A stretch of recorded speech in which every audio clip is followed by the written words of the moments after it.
नाव वैशाली अमोल भोसकर आहे। मी माझ्या सासरी हिंगण्यालाच राहणं माझं होतं। 14 एप्रिलच्या दिवशी मी रात्री 8 वाजता ड्युटी करून जेव्हा घरी परतली त्यावेळी माझ्या नवऱ्याने काही किरकोळ गोष्टीवरून माझ्याशी वाद घातला आणि माझ्या नातेवाईकांना, माझ्या आईला, मला खूप शिवीगाळ केली आणि मी लेटल्या अवस्थेमध्ये बेडवर आराम करत्या अवस्थेमध्ये माझ्या कानावर त्यांनी 2 थपडा मारून माझे केस ओढून तो मला किचनमध्ये घेऊन गेला ओढत आणि मला त्यांनी खूप मारहाण केली। भांडण करण्यामागे काय कारण होतं? भांडण करण्यामागे जसं पैशाचं कारण होतं, घरेलू कामाचं कारण होतं, किरकोळ गोष्टी होत्या काही, म्हणजे जसं तो माझ्यावर संशय घ्यायचा। पैशाची मागणी करायची का? पैशाची मागणी करायचा मला। पैशाच्या मागणीवरून तर माझे सासरे सासू मला सगळेच त्रास द्यायचे। कौटुंबिक वाद आहे, तुम्ही कौटुंबिक सदस्य बसून हा वाद सोडवला नाही का तुम्ही?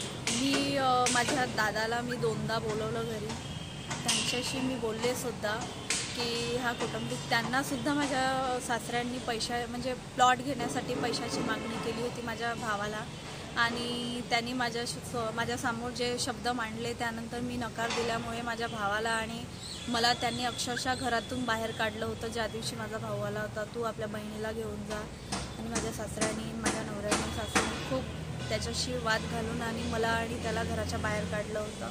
पत्रकार परिषदेमध्ये तुम्ही असा आरोप केलेला आहे की पैशामुळे भांडण झालेलं आहे, त्यांनी गाडी घेण्याकरता पैशाची मागणी केलेली होती। हो, त्यांनी मागच्या वर्षी 2023मध्ये दुकानासाठी मालवाहक गाडी घेतली, त्याकरिता तो 6 महिन्याच्या आधीच मला गाडी बुक करण्याकरिता पैसे मागत होता।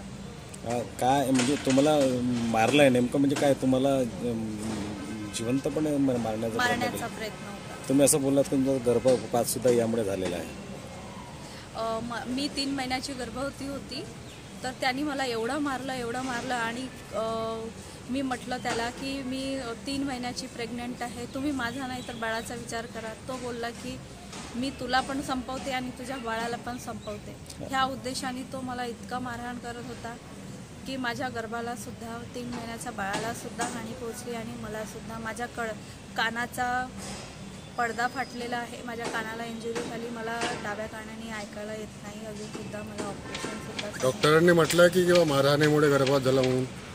डॉक्टरांनी काही म्हटलं की किंवा गर्भाला काही इजा पोहोचलेली आहे? स्ट्रेस म्हणजे मारहाण आणि मेंटली स्ट्रेसमुळे गर्भपात झालाय असं डॉक्टरांनी। तुमच्या नवऱ्याने मारलं, त्यासोबत आणखी कोण होतं त्यांच्यासोबत? नाव घ्या।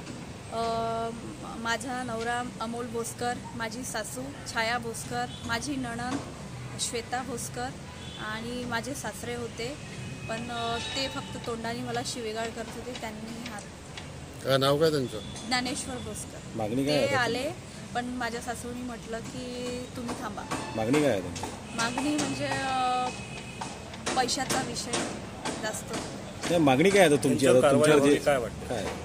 माझी मागणी अशी आहे की त्यांनी माझा जीव घेण्याचा प्रयत्न, अक्षरशः मी त्या दिवशी मरून गेली असती, मेल्यानंतर मला न्याय मिळण्यापेक्षा मी जिवंतपणे जो माझ्यावर अत्याचार झाला ना, जो होणार होता गुन्हा, म्हणजे जो त्यांनी मारण्याचा प्रयत्न केला, त्या गोष्टी लक्षात ठेवून मला न्याय मिळाला पाहिजे। कारवाई व्हावी कठोर अशी मागणी आहे का? कठोर कारवाई व्हावी अशी मागणी। तुमच्या आणि ते माझ्यावर नेहमी राजकीय दबाव सुद्धा आणतात। माझी सासू हिंगण्याची नगरसेवक आहे, माझे सासरे सुद्धा BJP पक्षामध्ये ते पण नगरसेवक आहेत आणि ते नेहमी माझ्यावर राजकीय पक्षाचा पण दबाव आणायचे आणि मला घरातल्या त्या धमक्या पण। तुम्हाला असं म्हणायचं की राजकीय दबाव पोलिसांवर आणला गेला आहे असं मला वाटतं? हो, राजकीय दबावामुळे ती कारवाई केली नाही? हो। यापुढे मला आता न्यायालयामध्येच दाद मागावं लागेल।